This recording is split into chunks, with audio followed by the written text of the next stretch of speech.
ఉన్న బంగారాన్ని విడిపించి ఆ రోజు ఆన్లైన్ రేటుకే మేము కొంటాం. Sharma gold company.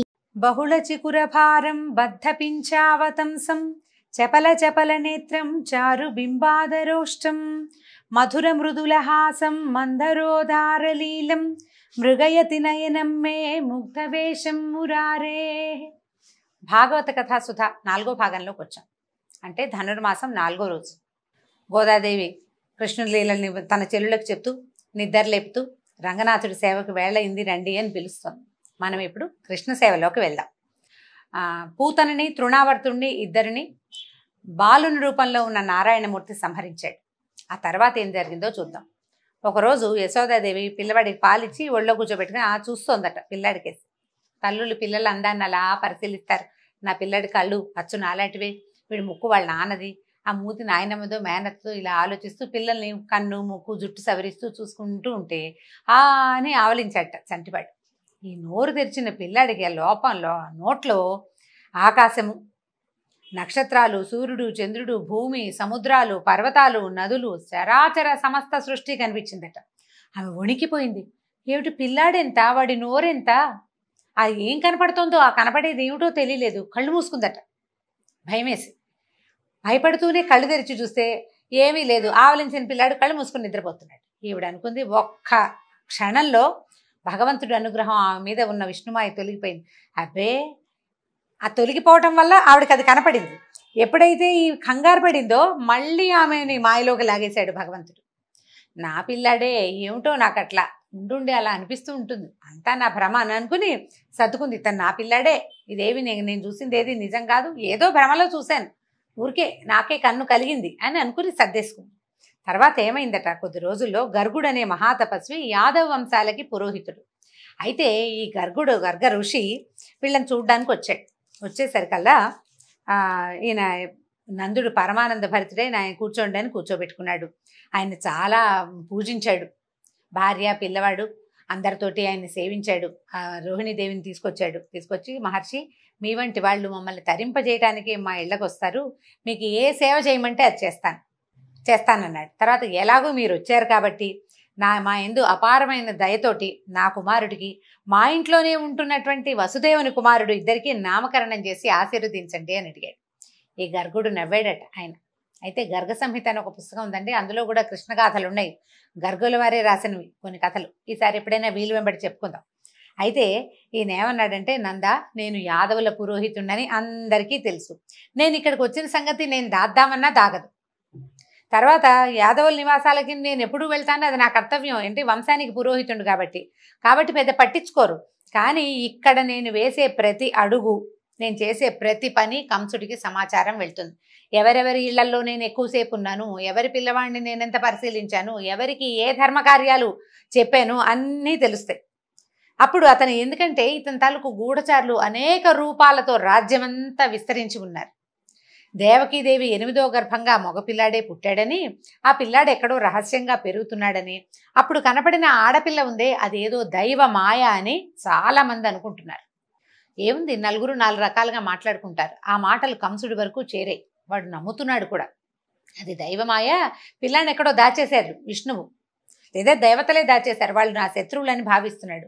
నేను ఇక్కడికి వచ్చి నలుగురితో పాటు నిన్ను పలకరించి వెళ్ళానని అనుకున్నాడు అనుకో, అది నీకు క్షేమం, నీ పిల్లలకి క్షేమం. అలా కాకుండా నేను అలా మీ ఇంటికి వచ్చి మీ ఇంట్లో ఉన్న పిల్లలకి నేను నీ పిల్లలకే పోని ఇదేదో జాతకర్మాలు చేశానన్నా అని ఆయన తెలిసిందో ఆ దుర్మార్గుడు ఈ పిల్లల్ని బతకనివ్వడు. ఇప్పటికి చాలామంది పసిబాలురిని పొట్టన పెట్టుకున్నాడు. ఈ ఆలోచన మానేసేయమన్నాడు. అనేసరికల్లా ఈ నందుడు ఒప్పుకోలే. అయ్యా, ఎంత మాట, నేను ఎవ్వరికీ చెప్పను, అసలు బయటికి రానివ్వను, అట్టహాసంగా చెయ్యను. నీ అంతటి మహానుభావుడు మా పిల్లలకి పేరు పెట్టడమే మాకు గొప్ప నాయన, ఎవ్వరికీ చెప్పం, నేను నా భార్య అంతే. మూడో మనిషికి, మూడో కంటికి తెలియనివ్వం. ఇప్పుడు రోహిణీదేవి ఉంది కాబట్టి ఆవిడదే 3వ కన్ను, 4వ కన్ను ఇక లేనే లేదని బతిమలాడాడు. నేను స్వయంగా ఏర్పరచుకుంటాను, నా గోశాలలో, ఇంట్లో కూడా చెయ్యొద్దు, గోశాలలోకి వచ్చి పిల్లలకి పేర్లు పెట్టండి అని బతిమలాడాడు. సరే, ఆయన ఒప్పుకున్నాడు. నందుని గోశాలలో ఎవ్వరికీ తెలియకుండా రహస్యంగా శాస్త్రోక్త విధానంగానే నామకరణాది సంస్కారాలు చేసేశారట. పిల్లలకి పేర్లు పెట్టాలి, నామకరణానికి బోల్డంత మంత్రం అవన్నీ ఉంటాయి. పిల్లల్ని తేనె పెరుగు, పాలు పెరుగు తేనె కలిపి ఇస్తారు. ఏవో చిన్న చిన్న మంత్రాలు పూజలు విధానాలు నడుస్తాయి, అన్నీ ఆయన స్వయంగా చేశాడు. పేరు పెట్టే సమయానికి ఏం చెప్పాడంటే ఆ బాలుడు ఎవరు, తను పేరు పెట్టబోతున్నటువంటి చంటివాడు ఎవరు అనేది ఆయనకి తెలుసు. ఆ రహస్యం నందుడికి చెప్పకుండా ఆయన భార్యకు అసలు అర్థం కాకుండా నిజమే చెప్పాడు. ఆయన ఏం చెప్పాడు, బాలుళ్ళకి పేరు రోహిణీపుత్రుడు తన మంచి గుణాలతో మిత్రులందరికీ ఆనందాన్ని కలిగిస్తాడు, అందుకని ఇతన్ని రాముడందాం. ఇతనికి మానవాతీతమైన బలం ఉంది, ఎందుకంటే 1000 పడగల ఆదిశేషువే అతని రూపంలో జన్మించాడు. ఎంత బలం, భూభారం వహించగలిగిన వాడు. అంచేత ఇతను బలుడని బలరాముడని చెప్పబడతాడు. ఇతను సంకర్షణుడు, అంటే దేవకీదేవి గర్భం నుంచి ఈమె గర్భంలోకి ప్రవేశపెట్టబడ్డాడు కాబట్టి సంకర్షణుడని. అదే కాకుండా ఇతను యాదవులలో ఐకమత్యాన్ని కలిగిస్తాడు, ఎందుకంటే కంసుని భయంతో యాదవులందరూ తలా ఒక దారి పట్టారు, వాళ్ళందరినీ మళ్ళీ ఒక దారికి లాక్కొచ్చాడనమాట. సంకర్షణుడు అంటే ఆకర్షించేవాడు, దగ్గరికి లాగేవాడు అని. కాబట్టి ఈ రకంగా ఈ పిల్లవాడికి సంకర్షణుడని నామధేయం బాగుంటుంది నాయన అని చెప్పాడు. ఇక నీ కొడుకు ఉన్నాడే, నల్లగా ఉన్నాడు కదా, అందుకని ఇతను కృష్ణుడు అనే పేరుతో ప్రసిద్ధుడవుతాడు. అయితే పూర్వజన్మలో వసుదేవునికి ఇతను పుత్రుడై పుట్టాడు. పూర్వజన్మల్లో వసుదేవుడు ఈ రూపంలో లేడు, ఏదో రూపంలో ఉన్నాడు. ఈ పిల్లవాడు కూడా దానికి తగిన రూపంలోనే అక్కడ జన్మించాడు. ఈ రహస్యం తెలిసిన వాళ్ళు ఇతన్ని వాసుదేవుడు అని పిలుస్తారు. పూర్వజన్మలో వసుదేవుని కుమారుడు, ఇప్పుడు అతని మిత్రుడైన నీ దగ్గర పెరుగుతున్నాడు అని చెప్పి ఈ కుమారుడు ఉన్నాడే, ఇతను ఉత్తమ గుణాలలోనూ శోభలోనూ సంపదలోనూ కీర్తిలోనూ శ్రీమన్నారాయణుడితోటి సమానుడవుతాడు. ఇతడు మీ గోకులాన్ని అనేక ఆపదల నుంచి కాపాడతాడు, అనేక అద్భుతమైన కార్యక్రమాలు చేయబోతున్నాడు నాయన. ఇతని గుణాలని బట్టి, ఇతను చేయబోయే అతిమానుషమైన చేష్టితాలని బట్టి యోగులు ఋషులు అనేక పేర్లతో పిలుస్తారు. ఇతనికి ఒక్క పేరు కాదు, నేను పెట్టేది ఒక పేరే, ఇతనికి ఒక్క పేరుతో ఉండడు, అవే సహస్రనామాలు అవుతాయి. ఏమరపాటు లేకుండా పిల్లాన్ని కాపాడుకోమని చెప్పి ఎవ్వరికి తెలియకుండా ఈ పిల్లలిద్దరికి రాముడని కృష్ణుడని నామకరణం చేసి గర్గుడు వెళ్ళిపోయాడు. ఎవరికి తెలీదు, నందవ్రజంలో కూడా ఎవరికి తెలీదు. నాన్న పెద్దమ్మ అమ్మ పిలుస్తుంటే ఆ పేరుతో అందరూ పిలవడం మొదలెట్టారు.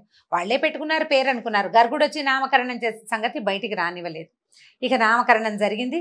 పిల్లలు చేతులతోటి మోకాళ్ళతోటి పాకటం మొదలుపెట్టారు. తల్లులు చక్కగా స్నానాలు చేయించి చంద్రం గిందరం రాసి బాగా చేస్తే పౌడర్లు రాసి కూర్చోబెడితే ఇద్దరు పోయి బురదలోకి వెళ్ళి దుమ్ములో ఆడుకుంటూ ఆనందించేవాళ్ళు. పిల్లలకి మట్టి అంటే మహా ఇష్టం. అందులో రాముడు కృష్ణుడు కూడా దానికి ఏమీ ఇది కాదనమాట. అక్కడ వాళ్ళకేం తగ్గరు, వాళ్ళు కూడా అందులోనే ఉంటారు. పాక్కుంటూ పక్క ఇళ్ళ వైపుకి వెళ్ళటం. కొంచెం నడకొచ్చాక ఈ కాళ్ళకి మువ్వలు పట్టీలుండము, గజ్జలు అవి కడితే మొలనూలు, వాటితోటి చిన్న చిన్నగా గల్లు గల్లుమని సందడి చేసుకుంటూ పక్క వాళ్ళ ఇళ్లల్లోకి పొరుగు ఇళ్ల వరకు వెళ్ళేవాళ్ళు. పాకుతూ ఉండేవాళ్ళు. పాకి వెళ్ళటం, ఒక అడుగు 2 అడుగులు వేయటం. పాకటం స్పీడ్గా వస్తుంది, నడక నిదానంగా వస్తుంది కదా. ఈ కొత్త వాళ్ళు ఎవరైనా కనపడంగానే భయపడినట్టుగా తలంటే బాల్య చేష్టలే. ఈ దేవతాంశతోటి పుట్టిన వాళ్ళనే భావం కలిగించే వాళ్లే కాదు. పిల్లవాడు బహుసుందరమైన వాడు, ఒకడు తెల్లనివాడు ఒకడు నల్లనివాడు. పాకటము, పరిగెత్తటము, నడవటము, ఎవరినైనా కొత్త వాళ్ళని చూడగానే బెంగగా మొహం పెట్టి అమ్మ కోసం వెతుక్కోవటము, దాంతో తల్లులకి పరమానందంగా ఉంటుంది. ఎవరైనా వచ్చినప్పుడు వాళ్ళ దగ్గరికి వెళ్ళకుండా తల్లి దగ్గరికి వస్తే తల్లికి ఎంత పొసెసివ్నెస్ అనమాట, మహాద్భుతమైన ఆనందం కలుగుతుంది. కొత్త వాళ్ళ దగ్గరికి మా పిల్లాడు వెళ్ళడని వాళ్ళ పిల్లాడిని వాళ్ళే ఎత్తుకుంటారు, మోయడం కష్టమైనా సరే. ఇలాంటి చిన్న చిన్న ప్రతి చిన్న ఆనందాన్ని ఆ తల్లులకి సమకూర్చారు దేవదేవులు ఇద్దరూ కలిసి. అక్కడి నుంచి కాస్త నడక బాగా వచ్చాక ఇక అల్లరి ప్రారంభం. ఈ లేగదూడలు దొరికితే వాటి తోకలు పుచ్చుకుని వాటి వెనకాల పరిగెత్తడం. అక్కడి నుంచి ఈ వయసున్న పిల్లలే 5-6 వచ్చేవాళ్ళు చుట్టుపక్కల. ఏ ఇంట్లో అయినా ఇల్లాలు పనిలో ఉంటే ఎవరిల్లైనా ఒకటే, ఇంట్లోకి వెళ్ళిపోవటం, పెరుగు వెన్న దాచే కుండల్లోకి చేతులు పెట్టడం, చిన్న పొన్న చిటిపుట్టి చేతులతోటి వెన్న తీసుకుని తినటం, తిన్నంత తిని బయట కోతులు తిరుగుతుంటే వాటికి కూడా పెడుతుండేవంట. ఈ గోప స్త్రీలు బాబు పిల్లాడు ఎంతసేపు అల్లరి, వాళ్ళని వీళ్ళని ఈ గుంపునంతా వేసుకుని ఇంట్లోకి వస్తున్నాడు, రాజుగారి అబ్బాయి గట్టిగా ఏమీ అనడానికి వీల్లేదు. అందుకని ఏం చేసేవాళ్ళు, వీళ్ళు కింద పెట్టడం అనేది